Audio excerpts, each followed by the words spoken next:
the death of a congressional intern. The strong words from D.C.'s top prosecutor tonight. I would have thought a better ending would happen to the missing person. A Bowie man charged with the murder of a missing Prince George's County woman. Reaction up next.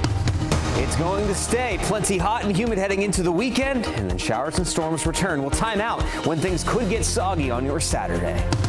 Then football is back, and one bar in Montgomery County is getting ready for the Washington Commanders' first home game this weekend. And tackling serious health issues in our kids, what a local pediatrician says during this National Childhood Obesity Awareness Month. You're watching the station covering all of the DMV. This is DC News Now. Good afternoon. Thanks so much for joining us for DC News Now here at 4. I'm Annalisa Gale. Mark Hall will join us in the 6 p.m. hour. Well, in DC, two 17-year-olds are facing murder charges in connection to a congressional intern's death back in June. The 21-year-old was shot multiple times at the corner of M and 7th Streets in Northwest Washington. DC News Now's Marielle Carbone joining us live from that area tonight with the latest details there. And Marielle, those teens are now going to be charged as adults. What's next? Yeah, Annalisa, they'll be charged as adults, and that murder count, it is a first-degree murder count. They could possibly face other charges as well. Now, today, U.S. Attorney Jeanine Pirro saying that this case is an example of why her office should be in charge of prosecuting juvenile crime.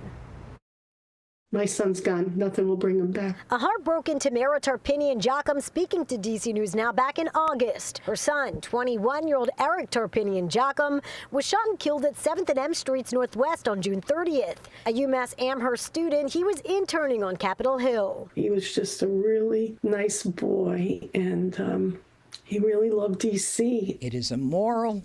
It is unacceptable. According to D.C. U.S. Attorney Jeanine Pirro, two 17-year-olds, Jalen Lucas and Kelvin Thomas Jr., are now in custody, both facing murder charges, both charged as adults. These juveniles have prior violent juvenile records in the family court. D.C. Council thinks that these kids need to be protected. They don't need to be protected. They need to be made accountable. Police say the two teens were caught on video getting out of a vehicle and shooting at two people on a bike, one of which they hit, a 16-year-old. They then took off. At this time, detectives believe that the shooting was a result of ongoing neighborhood crew dispute. Commander Kevin Kennish says Tarpinian-Jochum was not the intended target.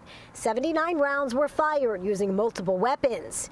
Pirro calling on Congress to extend her jurisdiction to prosecute violent juvenile crime. These young punks who are on the street with guns, shooting at each other, killing innocent people, they need to be brought into my system. And there is a third suspect police are looking for in this case. The name and age just coming into our newsroom a few minutes ago. That person is 18-year-old Naquan Lucas. Police are offering a reward for any information that leads to an arrest and a conviction in this case. And Annalisa, we did reach out to the family of the victim in this case. We're still waiting to hear back. Reporting live in Northwest DC, I'm Marielle Carbone, DC News Now. Marielle, thank you. And switching gears now to the forecast, weekend forecast here, Damon. Yeah, lots of people looking forward to Sunday football. Yeah, and we maybe, with that being the case, are hoping for a return of the fall-like weather. But I know that there are at least a few people happy that some warmth has returned over the last few days. And today, it is no doubt feeling like late summer once again in the DMV. Look at our current temperatures here. We do have a couple locations. Fredericksburg, Westminster, up to 90 degrees. But everybody else is not very far off from that number. Easily in the upper 80s in the district, across the rest of Northern Virginia, Western and Southern Maryland, and even out toward the eastern panhandle of West Virginia. And to go along with those very warm temperatures, we are seeing those dew point numbers at their highest point in several days, as we have a solid shade of green on our map here. Plenty of humidity has built back in. So yeah, you're getting that classic late summer feel to wrap up the work week here. Now, aside from that, it is rather quiet. We're seeing a mixture of a few clouds, some haze in the sky. That will continue through sunset. Things are expected to clear out a bit more as temperatures, they stay fairly warm through your Friday night heading into the day on Saturday. So with this warmth and humidity sticking around and another cold front approaching, we're due for another round of rain and storms tomorrow. We'll time out when most of that stormy weather is expected to roll through in your full forecast coming up here in just a bit. Damon, thank you. And turning now to Prince George's County, Maryland, where a 35-year-old man is now facing murder charges after 19-year-old Dakara Thompson was reported missing last month. Police say Hugo Rene Mendez is now in custody. DC News Now's Randy Bass joining us live now with the emotional reaction this evening following this morning's news conference with police and county leaders. Good afternoon, Randy. Yes, those new charges coming today, nearly 2 weeks after Dakara Thompson was first reported missing. In that time, the community really rallying together in support of a search for answers in an investigation that ultimately led officers to this home in Bowie. Neighbors along Cambridge Drive in Bowie shaken up Friday. It really makes you think, oh, you don't really know who your neighbors are. Learning they live just a few doors down from the alleged crime scene, where Prince George's County Police say 35-year-old Hugo Hernandez Mendez murdered missing 19-year-old Dakara Thompson in his bedroom. William Hernandez says he lives a few doors down and talked to the suspect just days before his arrest. He seemed like normal. I just said my hellos, asked him how his day was. He said it was good. Investigators say back on August 23rd, around 3 a.m., Thompson got out of her car in Hyattsville and got into Hernandez Mendez black SUV nearby before he drove them to Bowie. It's not clear whether the two knew each other. Police say he later took her body to a grassy area along Route 50, about 7 miles away, where she was found on August 31st. The community came together to search for her in the days following her disappearance, and today, neighbors stopped by the scene. I'm really shaken up that something would happen on my street. Sharing their condolences and strong emotions surrounding the case. It's very unfortunate that we have to live in a society where predators are always lurking. Prince George's County Executive Aisha Braveboy speaking at a press conference Friday. Because she means so much to so many. And so it is tough that we're at this point where the search is over and justice begins. And as for what more we know about the suspect at this hour, Prince George's County Police tell us Hernandez Mendez was arrested by United States Park Police earlier this year, back in April, on a DUI charge for which he was released pending trial. We've also learned there may have been an immigration detainer placed on Hernandez Mendez. We have reached out to Immigrations and Customs Enforcement officials for confirmation on that. Still waiting to hear back. Hernandez Mendez is due in court for a bond hearing on Monday. Till then, he stays behind bars. In Bowie, I'm Randy Bass, DC News Now.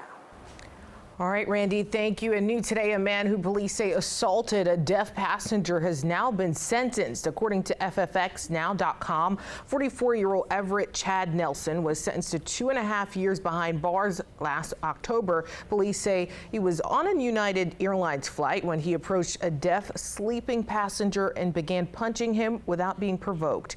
That flight was heading to Dulles International Airport. The judge has recommended that Nelson serve his sentence at the Federal Medical Center in North Carolina, which houses inmates with health issues. His medical history was not disclosed publicly. Meantime, in Montgomery County, police are asking for help locating a pony after it was hit this morning. Police responding to Burnt Mills Avenue around 9 a.m. after a car struck that pony. The pony then ran into the woods. Police say it's a Shetland pony and it's believed to be injured. Anyone with information is asked to give them a call. In Virginia now, Herndon police arresting a man who they say is behind multiple incidents. Police say the suspect, Kevin Krogan, stole a security camera and then tried to break into a business at the Sunset Business Park. They say he also tried to set the business on fire twice. Krogan is charged with larceny and could face arson charges as well. He's being held without bond. One person is recovering after an apartment fire in Montgomery County. Crews there were called to an apartment on Needwood Road last night. When they arrived, flames were coming from the top floor there. One person was found unconscious and taken to the hospital. The fire causing an estimated $75,000 worth of damages. The cause of that fire is still under investigation. And a reminder, this weekend is the annual 9/11 Memorial 5K run in Arlington. That also means there will be road closures around the Pentagon and in Crystal City. That includes Army-Navy Drive from South Eade Street to 12th Street South. That starts at 3 p.m. For a full list of road closures, you can head to our website, dcnewsnow.com. And turning now to sports, the Washington Commanders are less than 48 hours away from Sunday's game against the New York Giants at Northwest Stadium. The team is coming off a stellar 2024 season and coming up just short of a trip to the Super Bowl. Head coach Dan Quinn says he and the team are looking to build off last year's success, but their focus right now is on getting a big win in front of their home crowd on Sunday at the home opener. So many different variables from year to year, who we've added, who we don't. So I just try not to look too far down the line, man. There's so many ball games, so many matchups, so many things to do it. So before anything, man, I want to get our standards right, get our football looking like we want, taking care of the ball, our tackling, you know, field position. If we do those things really well, the story will take care of itself.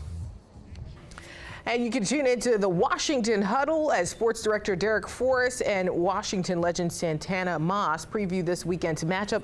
That's coming up tonight at 7:30 on DCW 50. Meantime, Washington Commanders fans spending their day today shopping for team merch at the team store in the Northwest Stadium there.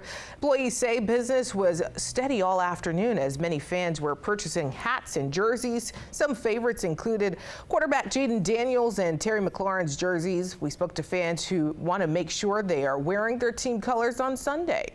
Never been to a NFL football game, so this will be a first for me. Being in the store, just buying the grandkids some souvenirs, and my husband some stuff. He loves the Commanders, so we're all ready for it Sunday. I live in South Florida, but I'm still representing DMV. And since I was in the area, I had to get some official gear, so keep the season off, see the stadium for a new season. Again, kickoff is at 1 p.m. on Sunday. And coming up in our next half hour,